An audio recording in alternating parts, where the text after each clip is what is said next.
Today there are more than 1.5 billion Muslims living across the globe, with Muslim-majority countries spreading from Morocco to Indonesia.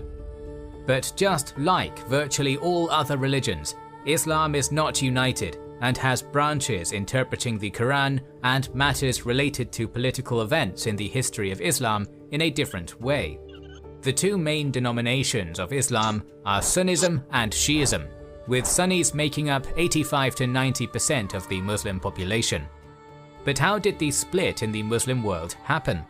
In today's video we're going to talk about the schism in Islam, the emergence of Sunni and Shia Islam, and the effects it had on the Caliphate and beyond. Being on the internet is like walking a tightrope. Ali ibn Abi Talib, one of the most important people in the history of Islam. Ali was born in Mecca in the powerful Hashimi clan and was a cousin of the Muslim prophet Muhammad.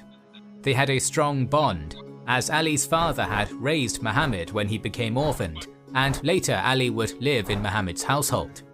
When in 610 AD Muhammad proclaimed his prophethood, Ali was one of the first people to accept Islam and recognize Muhammad as the prophet.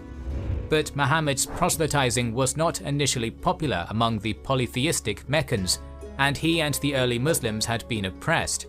The rumors of a plot against Muhammad were spreading, forcing him to leave Mecca for Medina with the majority of his followers in 622, which was called Hijra, the migration, an event so momentous that the new Islamic calendar starts with that day. Initially, Ali stayed behind to return people the possessions they had entrusted upon the Prophet for safekeeping. But very soon he joined other Muslims in Medina, and in 623 married Muhammad's daughter Fatima Zahra, becoming one of the most trusted companions of Muhammad. Known in the Muslim community for wisdom and fairness, he earned the nickname Asad Allah, the Lion of God, for his military exploits and courage on the battlefield.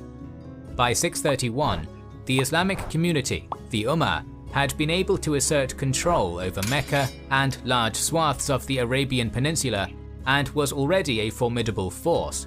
But who was going to succeed aging Muhammad?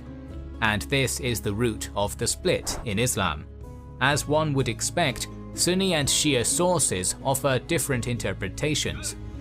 On the way back from his last pilgrimage, Muhammad gave a sermon at the Ghadir Qum oasis, took Ali by his hand, and proclaimed that anyone who has me as his Mawla has Ali as his Mawla.